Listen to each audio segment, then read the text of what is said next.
Good morning बच्चों।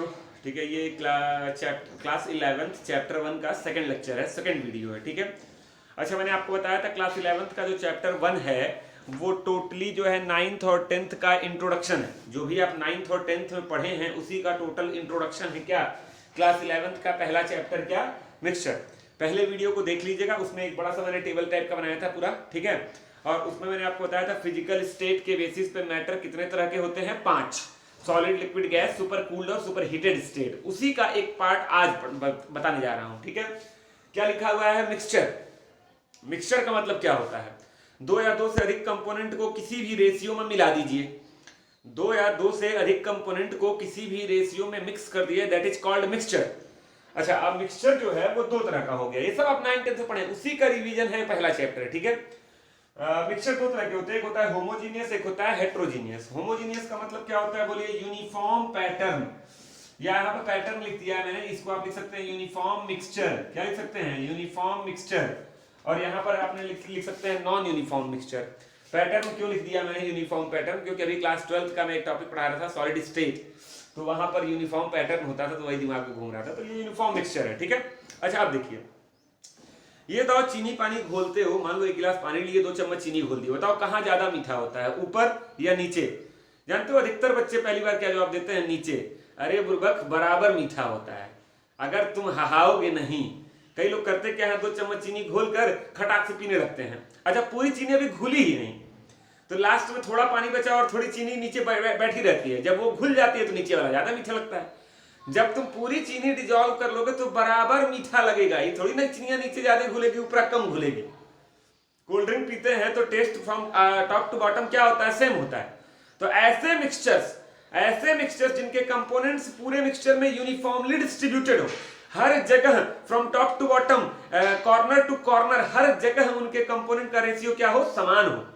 जैसे अगर अपर लेयर में रेशियो है चीनी पानी का 1:3, तो बॉटम लेयर में भी क्या हो, 1:3। अगर उसमें से एक ड्रॉप मैंने ऐसे उंगली पे निकाल लिया तो उसमें भी रेशियो चीनी और पानी का क्या हो, 1:3।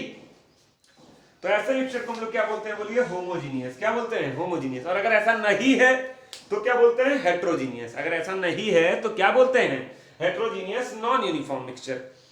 अच्छा, एक चीज और, होमोजीनियस मिक्सचर को ही एक नाम देते हैं सॉल्यूशन। क्या नाम देते हैं, सॉल्यूशन।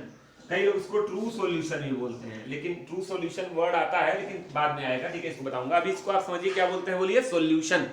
तो कोई पूछे सॉल्यूशन की डेफिनेशन बताओ, तो होमोजीनियस मिक्सचर ऑफ 2 और more than 2 component, homogeneous mixture of 2 और more than 2 component is called solution. अब सॉल्यूशन भी कई तरह के होते हैं, बाइनरी सॉल्यूशन, टर्शियरी सॉल्यूशन। अगर केवल 2 कंपोनेंट है तो बाइनरी, अगर 3 कंपोनेंट है तो टर्शियरी, 4 कंपोनेंट है तो क्वाटरनरी सॉल्यूशन। भाई एक गिलास पानी में 1 चम्मच चीनी भी घोल दिया, 1 चम्मच नमक भी घोल दिया, वो भी तो सॉल्यूशन है, वो भी तो होमोजीनियस मिक्सचर है। कितने कंपोनेंट है, 3, चीनी, पानी और नमक। तो हम लोग को बेसिकली पढ़ना होता है बाइनरी सॉल्यूशन के बारे में। किसके बारे में, बाइनरी। अच्छा, बाइनरी सॉल्यूशन का मतलब जिसमें एक कंपोनेंट घुलेगा और एक कंपोनेंट घोलेगा। चीनी और पानी में कौन डिजॉल्व होता है, चीनी, और किसके अंदर डिजॉल्व होता है, पानी। ठीक है, अच्छा अब देखिए, ये जो सॉल्यूशन है इसके 2 कंपोनेंट्स होते हैं, 2 कंपोनेंट्स होते हैं, वही जो अभी मैंने आपसे बताया। एक आपका क्या होता है बताइए, सोल्यूट। दूसरा क्या होता है, बोलो बच्चों, सॉल्वेंट। क्या होता है, सॉल्वेंट। अच्छा, अब मैं एक, जैसे मैं आज कुछ फार्मूले आप लोग को बताने वाला हूं, जिसपे आप लोग बकायदे बैठ के, कल जो है क्लास नहीं रहेगी, परसों फिर वीडियो अपलोड होगा, तो आप लोग बकायदे बैठ कर क्या कहते हैं, उस क्वेश्चन को लगा सकते हैं। जैसे मान लीजिए सॉल्यूशन भी किससे शुरू हो रहा है, एस से, और सोल्यूट भी किससे शुरू हो रहा है, एस से। अच्छा, एक सोल्यूट के बारे में जान जाओ, जो घुले, ठीक है, और ये होता है कम मात्रा में, इन माइनर अमाउंट। देखिए बोल रहा हूं, उसको नोट करिएगा, इन माइनर अमाउंट। और सॉल्वेंट क्या होता है, जो जिसमें घोला जाए,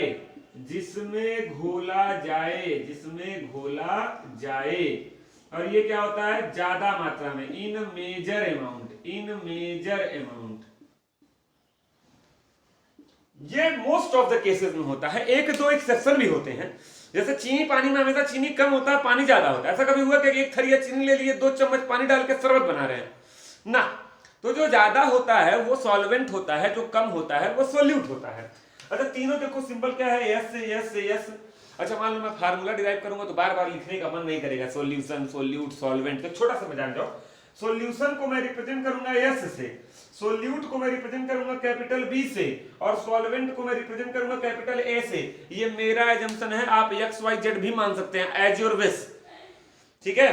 तो मैं सॉल्यूशन को यस मान रहा हूं, सोल्यूट को बी। जब मेरे मुंह से निकलेगा ए तो आप बोलेंगे सॉल्वेंट, जब निकलेगा बी तो आप बोलेंगे सोल्यूट, जब निकलेगा यस तो आप बोलेंगे सोल्यूशन। तो देखिए छोटा सा फार्मूला हो गया, यस बराबर ए प्लस बी, ठीक है। सॉल्यूशन बराबर सोल्यूट प्लस सॉल्वेंट या सॉल्वेंट प्लस सोल्यूट, सोल्यूट और सॉल्वेंट को मिक्स करते हैं तभी क्या बनता है, सॉल्यूशन, ठीक है। इसको नोट कर लीजिए, अब इसके आगे तुरंत चलते हैं। देखिए हेडिंग क्या है, कंसंट्रेशन ऑफ सॉल्यूशन। अच्छा कंसंट्रेशन का मतलब क्या होता है, अमाउंट, क्या होता है अमाउंट। जैसे एक क्लास में जो है 40 बॉयज हैं और 20 गर्ल्स हैं, तो अगर कोई पूछे कि क्लास में बॉयज का कंसंट्रेशन ज्यादा है या गर्ल्स का, तो आप क्या बोलेंगे, बॉयज का। जैसे हमारा एयर है, हमारे एयर में नाइट्रोजन कितना है, आप पढ़े होंगे 79% के करीब, 78.4% के करीब। तो हमारे एयर में किसका कंसंट्रेशन ज्यादा है, नाइट्रोजन गैस का कंसंट्रेशन क्या है, सबसे ज्यादा है। तो यहां पर कंसंट्रेशन का मतलब किससे है, अमाउंट से है, कि पूरे सॉल्यूशन के अंदर कौन ज्यादा है, सोल्यूट ज्यादा है, सॉल्वेंट ज्यादा है, या सॉल्वेंट कितना ज्यादा है, या कितना ज्यादा है। दो सॉल्यूशन है, इसमें भी चीनी पानी का घोल है, इसमें भी चीनी पानी का घोल है, तो किसमें चीनी ज्यादा है, किसमें चीनी का कंसंट्रेशन ज्यादा है। तो कंसंट्रेशन ऑफ सॉल्यूशन निकालने के कई तरीके होते हैं। आप लोग के 11th में 4-5 तरीके दिए हुए हैं, मैं भी आप लोग को 5-6 तरीकों के बारे में बताऊंगा, 1-2 एक्स्ट्रा ही बता दूंगा, ठीक है। तो कुछ तरीकों के बारे में आपको बताऊंगा कंसंट्रेशन कैसे निकाला जाता है। तो बारी बारी बात करते हैं। कंसंट्रेशन का मतलब आप समझ गए, अमाउंट निकालना, ठीक है। अच्छा तो यस बराबर पहले बताया हूं, यस बराबर ए प्लस बी, जहां यस माने सॉल्यूशन, ए माने बच्चा सॉल्वेंट, बी माने सोल्यूट। और इसको मैं पहली बात करने जा रहा हूं, बहुत इजी है इसलिए थोड़ा फास्ट चल रहा हूं। पहली बात मैं करने जा रहा हूं मास परसेंट की, मास परसेंट ऑफ ए। यहां पर हेडिंग डाल दो मास परसेंट, ठीक है, मास परसेंट, ये आपका पहला हो गया। अब इसमें फार्मूला बनेगा, ये तो मास परसेंट आपका पहला हो गया, मास परसेंट ऑफ ए। किसी सॉल्यूशन में दो कंपोनेंट है, ए भी और बी भी।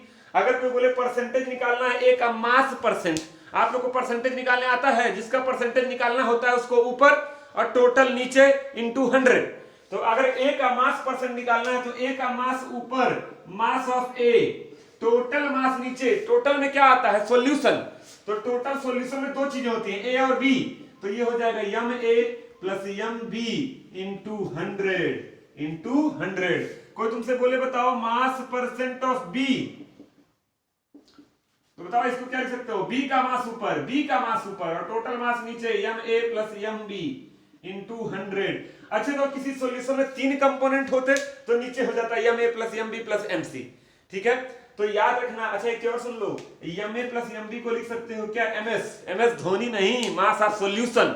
अरे भाई सॉल्यूशन का मास सॉल्वेंट और सोल्यूट के मास के सम के ही तो बराबर है, तो वही तो मैंने लिखा है।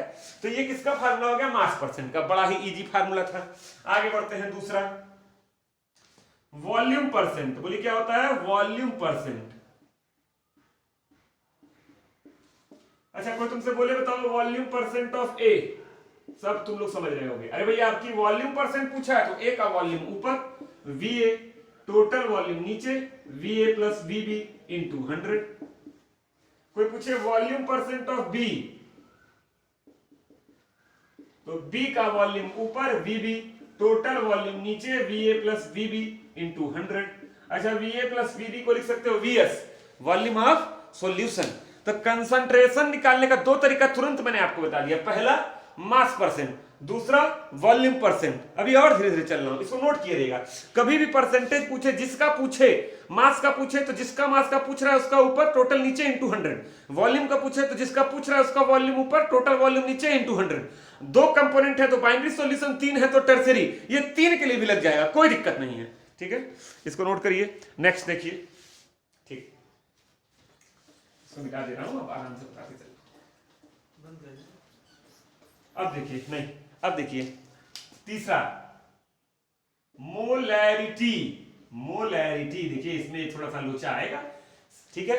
मोलैरिटी बहुत लोग 10th में भी सुने होंगे, बहुत लोग शायद आज 11th में ही पहले चैप्टर में इसका नाम सुन रहे हैं, लेकिन अधिकतर बच्चे ऐसे होते हैं जिनको 10th में बता दिया जाता है और बच्चे जान जाते हैं। थोड़ा एक्स्ट्रा है, ये किताबों में नहीं मिलता है तो भी, ठीक है, मतलब 10th के सिलेबस में नहीं है। मोलैरिटी, इसका फार्मूला होता है number of moles of solute divided by volume of solution in litre, LT माने लीटर। अब इतना बड़ा बड़ा लिखने का मेरा मन नहीं कर रहा है। मोलैरिटी को रिप्रेजेंट करते हैं कैपिटल एम से, नंबर ऑफ मोल को रिप्रेजेंट करते हैं एन से, सोल्यूट का मतलब बताया था अभी कुछ देर पहले बी, छोटा सा लिख दिया N B, number of moles of solute, volume का मतलब वी और सॉल्यूशन का मतलब यस, और ब्रैकेट में लिख दिया लीटर, लीटर में, ठीक है।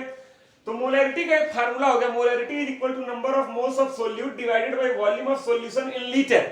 अगर क्वेश्चन में वॉल्यूम दिया हुआ है मिलीलीटर में तो उसको आप कन्वर्ट कर लेना लीटर में, वॉल्यूम किसी में भी दिया रहे उसको आप कन्वर्ट करेंगे लीटर में, ठीक है।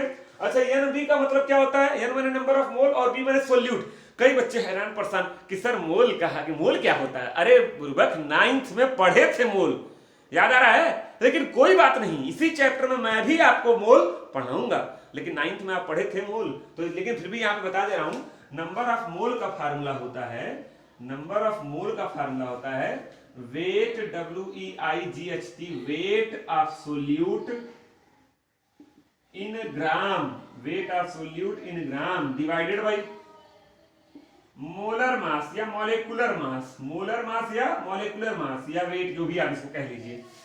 तो number of moles of solute NB बराबर क्या हो जाएगा बताओ, WB बाई कैपिटल MB। बच्चों ध्यान देना, इस M का मतलब मोलैरिटी है और इस M का मतलब मोलर मास है, मॉलिक्यूलर मास है। वाटर का मॉलिक्यूलर मास क्या होता है 18, ठीक है। तो ये M का मतलब मॉलिक्यूलर मास है और इस M का मतलब मोलैरिटी है, कंफ्यूज ना होइएगा, इस M का मतलब। तो नंबर ऑफ मोल आप कैसे निकालेंगे, वेट दिया हुआ रहेगा ग्राम में और उसका मोलर वर्ड से डिवाइड कर देंगे। मैं आपसे कहूं 4 ग्राम H2, तो बताओ मोल क्या होगा, मोल बराबर, अरे 4 ग्राम ऊपर और H2 का मोलर मास क्या होता है, H का एटॉमिक मास होता है 1, तो 2 H2 का क्या हो जाएगा 2, तो 4/2 यानी 2। बोल दे 6 ग्राम H2SO4, तो बताओ इसका नंबर ऑफ मोल क्या हो जाएगा, मोल बराबर 6 दिया हुआ है ये ऊपर और इसका मोलर मास निकालोगे तो H का 2, सल्फर का 32, O का 16, 16 चौको 64, 32, 96 तो 98, निकाल लेना घर बैठ के आराम से। तो मोल बराबर क्या हो गया 6/98। तो ये मोल निकालकर आप यहां रखोगे, अगर मोल डायरेक्ट दिया तो डायरेक्ट रख दोगे, नहीं दिया तो आप ऐसे निकालोगे, निकालकर यहां रखोगे, वॉल्यूम ऑफ सॉल्यूशन रखोगे लीटर में और मोलैरिटी निकल जाएगी। ये फार्मूला याद रखना, इस पर भी न्यूमेरिकल लगवाऊंगा, ठीक है। अच्छा, एक चीज और दिमाग में बैठा लो कि ये जो वॉल्यूम ऑफ सॉल्यूशन है ये नहीं दिया रहे किसी क्वेश्चन में तो मोस्ट ऑफ द केसेस में 1 लीटर होता है। क्या होता है 1 लीटर। अगर नहीं गिवन है तो कोई इंफॉर्मेशन वॉल्यूम के बारे में बात नहीं कर रहा है तो 1 लीटर। तो ये नोट कर लीजिए। नेक्स्ट चलते हैं तीसरे के बाद चौथे पे।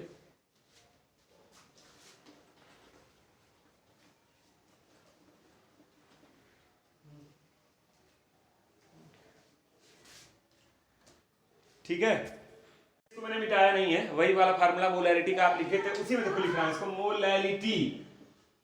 मोलैलिटी का फार्मूला LI हो गया, इसके पहले क्या था RI। मोलैलिटी बराबर number of moles of solute upon wait, WEIGHT, weight of solvent. बच्चा ध्यान देना, यहां मैं सॉल्वेंट लिखा हूं, सॉल्यूशन नहीं लिखा हूं। क्या लिखा हूं, solvent. Wait of solvent in kilogram, in kilogram. अच्छा, तो मोलैरिटी वाले में क्या था, weight of volume of solution in litre, और यहां क्या है वेट है, वहां वॉल्यूम था, यहां क्या है वेट है, वहां सॉल्यूशन था, यहां क्या है सॉल्वेंट है, वहां लीटर था, यहां क्या है किलोग्राम है। ध्यान देना, ऊपर वाला टर्म सेम है, number of moles of solute, यहां कोई दिक्कत नहीं है। अच्छा, इसको देखो, इसको लिख सकते हो small m is equal to NB, number of moles of solute upon weight माने W, और सॉल्वेंट का मतलब A, weight of solvent in kilogram. तो ये एक फार्मूला हो गया। यूनिट आप निकाल लेंगे, इसकी यूनिट क्या होती है, मोल, इसकी यूनिट क्या होती है किलोग्राम, तो मोल पर किलोग्राम। लेकिन मोलैलिटी की इसकी यूनिट को आप ऐसे भी लिख सकते हैं, मोल पर किलोग्राम, और इसी को आप ऐसे भी लिख सकते हैं खाली m। अगर किसी सॉल्यूशन की मोलैलिटी दी हुई है 2 तो आप 2 स्मॉल m लिख देंगे तो भी सही है, या 2 मोल प्रति किलोग्राम में भी सही है, ठीक है। और मोलैरिटी वाले में मोल पर लीटर या कैपिटल M लिख देंगे तो भी सही है। मोलैरिटी वाले में मोल पर लीटर या कैपिटल M लिख देंगे तो भी सही है। अब नंबर ऑफ मोल का फार्मूला आपको पता है, नंबर ऑफ मोल का फार्मूला क्या होता है बताइए? अरे weight in gram divided by molecular weight, weight in gram divided by molecular weight, अभी इसके पहले वाले में बताया हूं। तो याद रहे मोलैरिटी में NB/VS और मोलैरिटी में स्मॉल m में NB/WA। अब आपसे मैं एक क्वेश्चन पूछता हूं, पूछेगा capital M and small m, molarity and molality, which one is temperature dependent? Capital M और स्मॉल m में कौन सी चीज टेम्परेचर पर डिपेंड करती है? मतलब अगर टेम्परेचर बढ़ाओगे घटाओगे तो इस वैल्यू में चेंज आएगा, ये पूछ रहा हूं मैं। तो बताइए। अच्छा ये बताओ, मैं चलो इसकी बात करता हूं पहले, ये क्या है? वेट। ये बताओ टेम्परेचर चेंज करने से वेट पर कोई असर होता है? अगर टेम्परेचर चेंज करने से वेट पर असर होता तो मोटा आदमी गैस जला के बैठ जाता कि हमको पतला होना है, और ठंडा आदमी फ्रीजर में घुस जाता कि हमको मोटा होना है। तो वेट पर टेम्परेचर का कोई असर नहीं होता है, नंबर ऑफ मोल पर होता है।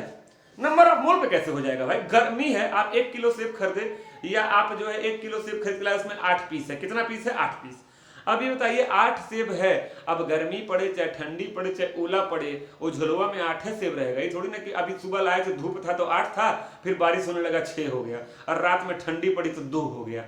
मतलब नंबर ऑफ मोल पर भी कोई फर्क नहीं पड़ेगा, यानी टेम्परेचर बढ़ाओ घटाओ मर जाओ, वेट पर मोल पर किसी पर असर नहीं पड़ेगा।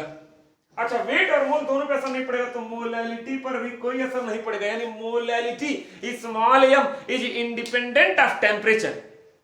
आइए कैपिटल M की बात करते हैं। कैपिटल M का फार्मूला क्या था? Number of moles of solute upon volume of solution in litre. देखिए ये तो वॉल्यूम पर टेम्परेचर का असर पड़ता है, बिल्कुल पड़ता है यार। बेस्ट एग्जांपल, आपके घर में आप दूध उबालते होंगे, ग्वाला दूध देख के जाता होगा, आप दूध को गर्म करते होंगे, दूध गर्म करते हैं तो आप देखते हैं दूधवा ऊपर उठ के गिरने लगता है।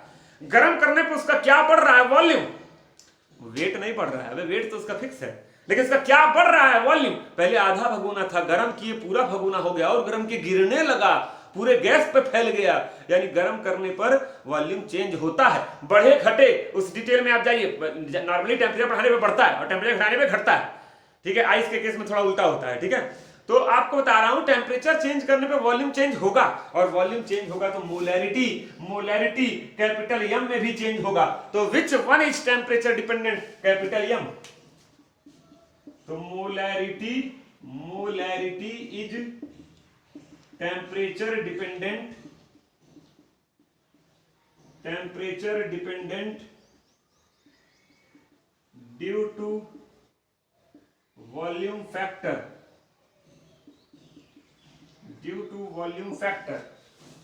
ठीक है।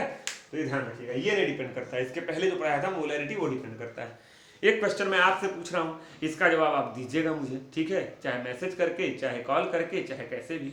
अगर आपको लैब में लेकर जाकर छोड़ दिया जाए और आपसे कहा जाए एक सॉल्यूशन है, लेबोरेटरी में, मेरा सिंपल क्वेश्चन ये है, लेबोरेटरी में कौन सा मेथड प्रेफर किया जाता है? स्मॉल m या कैपिटल M या स्मॉल m? दोनों सॉल्यूशन का कंसंट्रेशन निकालते हैं। लैब में अगर किसी सॉल्यूशन का आपको कंसंट्रेशन निकालना हो तो कौन सा मेथड आप प्रेफर करेंगे, या कौन सा मेथड प्रेफर करना चाहिए? अपना पर्सनल व्यू मत देने लगना, आप सोचिए कि लैब में कौन सा मेथड प्रेफर करना चाहिए, कैपिटल M या स्मॉल m? ये टेम्परेचर के हिसाब से चेंज होता है और ये टेम्परेचर के हिसाब से चेंज नहीं होता है। कौन सी वैल्यू लैब में प्रेफर करनी चाहिए? इसका जवाब आप दीजिएगा, मैं बढ़ता हूं आगे वाले टॉपिक की। अगला आपका टॉपिक है मोल फ्रैक्शन। क्या है? Mole fraction. फ्रैक्शन में क्या होता है बोलो? हिस्सा, टोटल में अपना हिस्सा, ठीक है। जैसे अगर 6 सेब है, 6 में आपको मिला 1 सेब, तो बताओ कितना हिस्सा आप पाए टोटल का? 1/6, टोटल का 1/6 पाए। अच्छा हिस्सा कभी 1 से अधिक नहीं होता। अबे 6 सेब है, तुमको पूरा 6 मिल गया, तो कितना हिस्सा तुम्हारा लगा? 6/6, 1। Fraction, mole fraction, total mole में अपना हिस्सा, that is called mole fraction. अच्छा अब देखिए, इसको रिप्रेजेंट करते हैं x से, इसको पढ़ते हैं चाई, CHAI, चाई। इसको रिप्रेजेंट करते हैं x से और पढ़ते क्या है? चाई। अगर कोई तुमसे कहे चाई A, mole fraction of A, कैसे निकालोगे? तो A का मोल ऊपर, A कितना मोल पाया वो ऊपर, और टोटल मोल नीचे। बच्चा इंटू 100 मत करना, परसेंटेज नहीं निकालना है, फ्रैक्शन निकालना है। तो चाई A का मतलब A का मोल ऊपर, टोटल मोल नीचे, बस खत्म। कोई पूछे चाय बी, बी का मोल ऊपर टोटल मोल नीचे, बस इंटू 100 नहीं करना है। ये ए का मोल फ्रैक्शन है, ये बी का मोल फ्रैक्शन है, दोनों को जोड़िए। देखिए चाय ए प्लस चाय बी, मैं जोड़ नहीं रहा हूं, यहां देखो नीचे एलसीएम लोगे तो Na प्लस एनबी आ जाएगा, ऊपर भी Na और प्लस एनबी आ जाएगा, कट के क्या आ जाएगा 1। तो मोल फ्रैक्शंस का सम हमेशा होता है 1। अगर किसी सॉल्यूशन में मैं कहूं सोल्यूट का मोल फ्रैक्शन है 0.4, बताओ सॉल्वेंट का क्या होगा 0.6, क्योंकि मोल फ्रैक्शंस का सम हमेशा क्या होता है 1। तो अगर सोल्यूट 0.4 है तो सॉल्वेंट 0.6 हो जाएगा। और मोल कैसे निकालते हैं बताया है मैंने, weight in gram divided by molecular weight, weight in gram divided by molecular weight, weight in gram divided by molecular weight. A माने सॉल्वेंट, बी माने सोल्यूट, ये मोल फ्रैक्शन है। और मोल फ्रैक्शंस का सम हमेशा 1 होता है। ठीक है, 3 कंपोनेंट होंगे तो चाय ए प्लस चाय बी प्लस चाय सी इज इक्वल टू 1। एक आपको और बताते हैं, पार्ट्स पर मिलियन, इसको बोलते हैं पीपीएम। क्या बोलते हैं? पीपीएम। पीपीएम का फुल फॉर्म क्या होता है बताइए? पार्ट्स पर मिलियन। जानते हो इस मेथड का इस्तेमाल कब करते हैं? जब सोल्यूट बहुत कम हो। आपके घर पे पानी की टंकी होगी, आप पानी की टंकी में गए, 1 चम्मच चीनी मिला दिए और खुश हो गए कि शरबत बना दिए। बताओ टंकी में टंकी के पानी में चीनी का कंसंट्रेशन क्या है? बहुत कम है भाई। तो जब सोल्यूट का अमाउंट बहुत कम हो तो उसके लिए एक बनाया गया पार्ट्स पर मिलियन। सबको बनना होता है मिलेनियर, बिलेनियर। बताओ 1 मिलियन में कितने रुपया होते हैं? 1 मिलियन में होता है 10 लाख, पता है ना? 1 मिलेनियर का मतलब 10 लाख, जिसके पास वो मिलेनियर हो गया। और बिलेनियर का मतलब जिसके पास 10 करोड़ हो वो बिलेनियर हो गया। और ट्रिलियनियर का मतलब जिसके पास 10 अरब हो ट्रिलियनियर हो गया। तो आइए, पार्ट्स पर मिलियन, 1 मिलियन में कितना हिस्सा है? किसका? सोल्यूट का। तो पीपीएम निकालना ही बड़ा आसान है, मैं आपको फॉर्मूला बता रहा हूं। पीपीएम ऑफ ए, कई लोग बार बार ए बी लिख रहे हैं, काहे ना लिखें? ए माने सॉल्वेंट, बी माने सोल्यूट। सोल्यूशन के बारे में पढ़ रहे हैं तो सोल्यूट है और सॉल्वेंट की ही ना बात करेंगे। तो पीपीएम ऑफ ए, तो ये निकालते कैसे हैं? मास परसेंट की तरह। बोलो बच्चों कैसे निकालते हैं? मास परसेंट की तरह। तो मास परसेंट में ऊपर क्या था? मास ऑफ ए, नीचे क्या था? Total mass Ma plus Mb into 100 था ना, वहां परसेंटेज निकालना है तो इंटू 100 था। यहां पर मिलियन निकालना है तो इंटू 10 टू द पावर 6 हो जाएगा। 10 टू द पावर 6 को बोलते हैं 10 लाख। यहां पर परसेंटेज था ना, तो यहां पे इंटू 100 कर रहे थे। यहां पर मिलियन है तो यहां इंटू 10 पावर 6 कर देंगे, 10 लाख कर देंगे। अच्छा, इसको ऐसे लिख सकते हैं क्या हम? देखो Ma प्लस Mb, थोड़ा खेल रहा हूं, देखो into 100 into 10 to the power 4, सही है? अरे भाई 10 पावर 6 को ऐसे तोड़ दिए 2 ठो में। जरा बताओ इसको क्या बोलते थे? आज ही पढ़ाया हूं, वीडियो शुरू से देख रहे हो तो पहले यही बताया हूं। इसको क्या बोलते हैं? Mass percent of A. तो PPM of A is equal to mass percent of A into 10 to the power 4। Oh my God, एक फार्मूला ये हो गया, एक फार्मूला ये हो गया। तो डायरेक्ट आप ये भी लगा सकते हैं। अच्छा, कभी होता है मास परसेंट दिया होता है, कहता है पीपीएम, हम कहें 20% सोल्यूट है, तो बताओ उसका पीपीएम क्या होगा? 20 गुणे 10 टू द पावर 4। अरे कितना आसान है। ठीक है, तो याद रखिएगा, इस तरह से आप निकाल सकते हैं। मास परसेंट का गुणा किससे कर दीजिए? 10 टू द पावर 4 से कर दीजिए। ठीक है, ऐसे बताओ पीपीएम ऑफ बी, तो बी का मास ऊपर Mb अपॉन टोटल मास नीचे इंटू 10 पावर 6। तो ये आपका हो गया पीपीएम। सब ये तभी निकालते, ये बताता है कि जैसे मान लो 1 टंकी पानी वाला एग्जांपल लिए थे, तो 1 टंकी पानी में मान लो 10 करोड़ पानी के मॉलिक्यूल हैं। कितने? 10 करोड़। और उसमें 100 मॉलिक्यूल हैं चीनी के। तो यही बताता है कि 10 करोड़, ये बताता है कि 10 लाख, 10 करोड़ निकल गया सॉरी, ये बताता है कि 10 लाख पर कितने शुगर पार्टिकल हैं या कितने सोल्यूट पार्टिकल हैं रिस्पेक्टिव। ये जो वैल्यू आएगी ना, जो वैल्यू आएगी ये बताएगा कि 10 लाख पर इतने हैं, 10 लाख पर इतने हैं। ठीक है, ये अगर आएगा 1% तो 1 गुणे 10 पावर 4, मतलब 10 पावर 4 तो 1 2 3 4। ठीक है, तो आएगा आपका 10,000, 10,000, हाँ 10,000, 1 लाख, हाँ 10,000, मतलब 10 लाख में 10,000 क्या है? सोल्यूट पार्टिकल है। तो ये बताता है 10 लाख के रिस्पेक्ट में कितने सोल्यूट पार्टिकल हैं। तो ये आपका हो गया पीपीएम। आखिरी कंसंट्रेशन मेथड जो बताने जा रहा हूं, नॉर्मेलिटी, वेरी इंपॉर्टेंट, नोट कर लीजिए इसको। तो आपका लास्ट है नॉर्मेलिटी। नॉर्मेलिटी का देखिए फार्मूला लिखा हुआ है, number of gram equivalent of solute divided by volume of solution in litre. अच्छा मोलैरिटी में भी नीचे वॉल्यूम ऑफ सॉल्यूशन लीटर था, ये तो कोई दिक्कत नहीं है। ऊपर देखिए लिखा हुआ ग्राम इक्विवेलेंट। कई बच्चे सोच रहे होंगे सर ये ग्राम इक्विवेलेंट क्या है, ये क्या है ग्राम इक्विवेलेंट? ग्राम इक्विवेलेंट निकालने का एक अलग फार्मूला है, नॉर्मेलिटी निकालने का ये फार्मूला है, और ग्राम इक्विवेलेंट निकालने का एक अलग फार्मूला है। तो लिख रहा हूं देखिए, gram equivalent of solute is equal to weight, WEIGHT, weight in gram solute का, ठीक है, divided by equivalent weight, divided by equivalent weight, WEIGHT, equivalent weight. अब कई बच्चे कहेंगे नॉर्मेलिटी का ये फार्मूला बहुत शानदार फार्मूला, ध्यान दीजिएगा, मैं इतना आसान अभी आपके लिए बना दूंगा, अभी आपको लगेगा बड़ा टफ है, तो लग रहा है गड़बड़ा गया। Normality number of gram equivalent of solute divided by volume of solution in litre. Gram equivalent निकालने के लिए भाई ये आप पहली बार नंबर सुन रहे होंगे, तो ग्राम इक्विवेलेंट निकालने का एक अलग फार्मूला है, weight in gram divided by equivalent weight. कई बच्चे परेशान, ओ माय गॉड ये इक्विवेलेंट वेट क्या है, ये निकालने का एक अलग फार्मूला है। अभी हो लो परेशान, अभी आसान कर दे रहा हूं। Equivalent weight is equal to molecular wait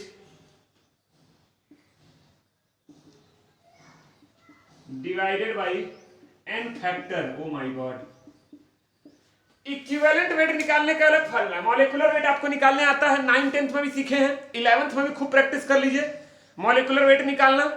अच्छा क्वेश्चन में एटॉमिक वेट दिया रहता है तो आप उसकी मदद से मॉलिक्यूलर वेट निकाल सकते हैं, लेकिन एक अच्छा स्टूडेंट अगर आपको केमिस्ट्री का बनना तो मेरा आपसे रिक्वेस्ट है कि 1 to 30 till 1 to 30 atomic number और मास नंबर रट डालिए, ठीक है, आगे रहिए।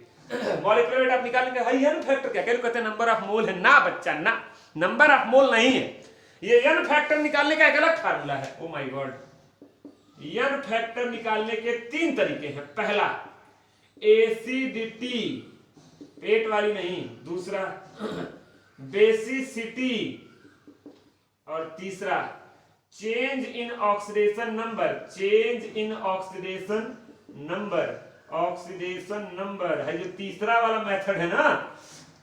क्लास 10th में आप पढ़े थे रेडॉक्स रिएक्शन, अगर आपको कोई बहुत कंपटीशन लेवल का रेडॉक्स रिएक्शन पढ़ाया रहा होगा तो आप ऑक्सीडेशन नंबर के बारे में जानते होंगे।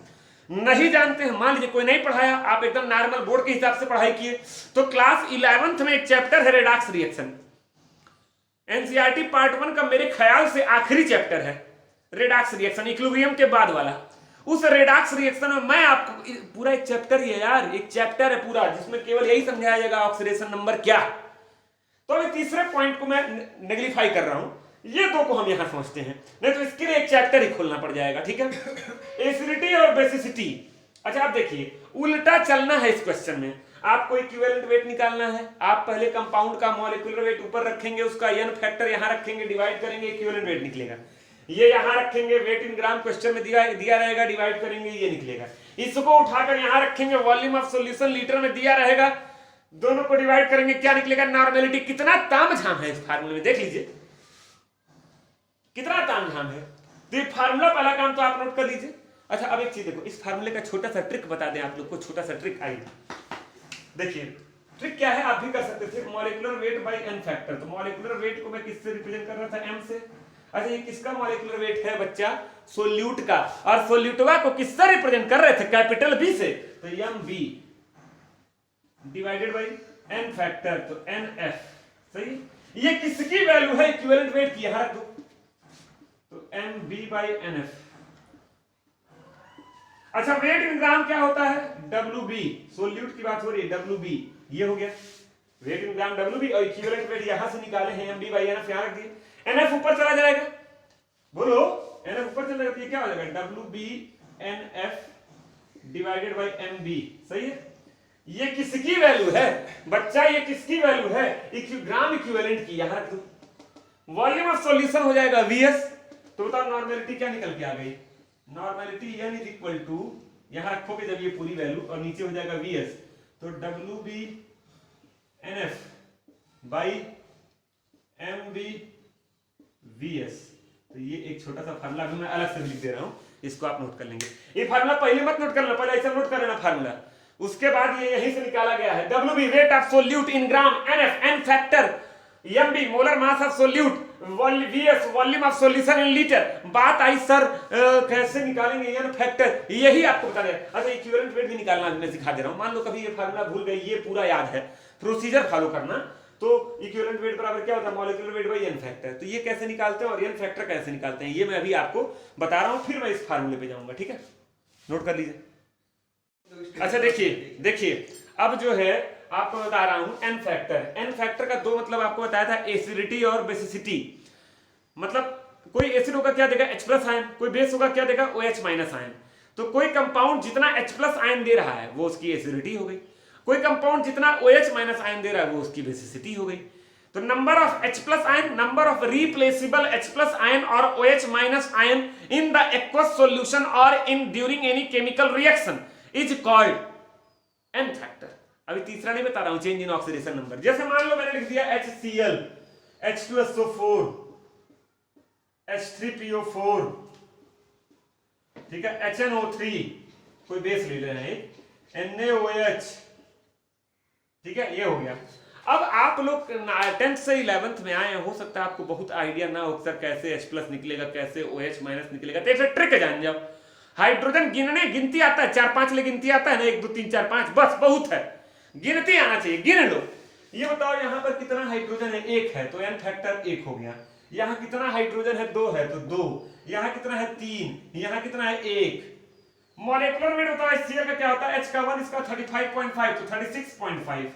इसका बताओ 98, हमको निकालने आता है, आप निकालिएगा, वीडियो बहुत लंबा हो रहा है इसलिए 23 बता रहा हूं। H3PO4 इसका भी 98 आएगा।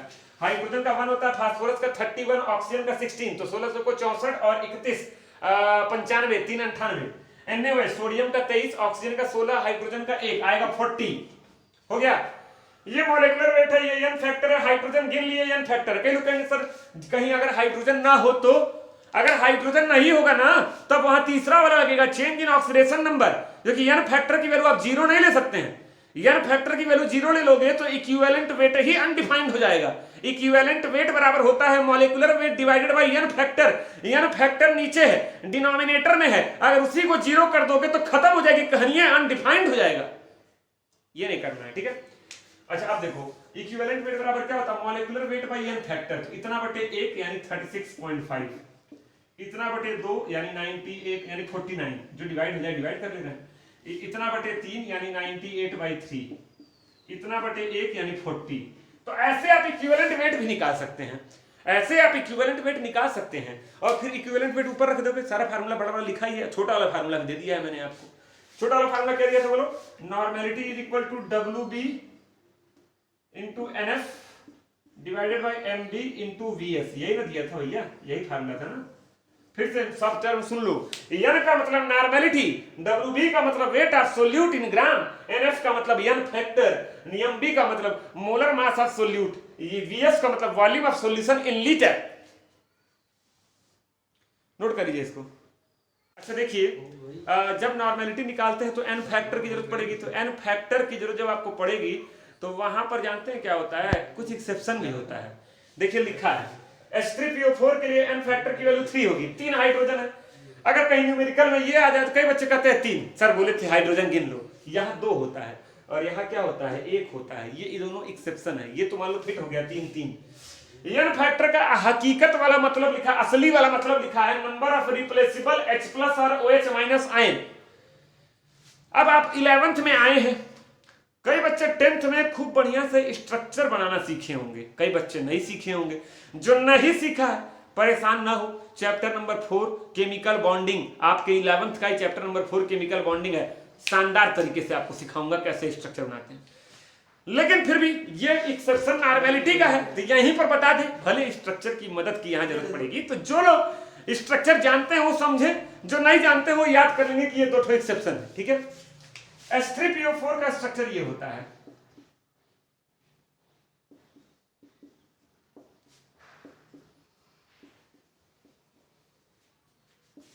H3PO3 का ये होता है,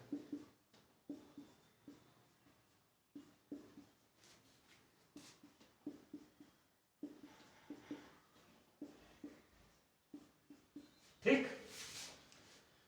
बताओ यहाँ H किससे कनेक्टेड है? O से, और O second most electronegative element है। अच्छा बताओ इलेक्ट्रोनिगेटिव एलिमेंट होगा तो बॉन्ड के इलेक्ट्रॉन को अपनी ओर खींच लेगा, और जब इसको पानी में घोलोगे तो ये इजीली क्या दे देगा? H+, ये इजीली क्या दे देगा? H+, ये इजीली क्या दे देगा? H+। ये तीनों H O से कनेक्टेड है, इसीलिए 3 H+ रिप्लेस हो रहे हैं, इसीलिए n फैक्टर की वैल्यू 3।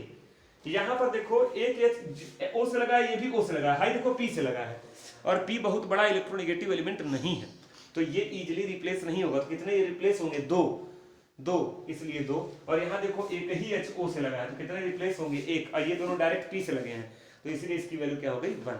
तो हकीकत वाला मतलब तो स्ट्रक्चर से ही आता है, एक्सेप्शन वाला मतलब जो है ये इसका लोग बोलते हैं केमिस्ट्री में बड़ा एक्सेप्शन है। एक्सेप्शन कहाँ है यार? जिस चीज का रीजन हो वो एक्सेप्शन कैसे हो सकता है?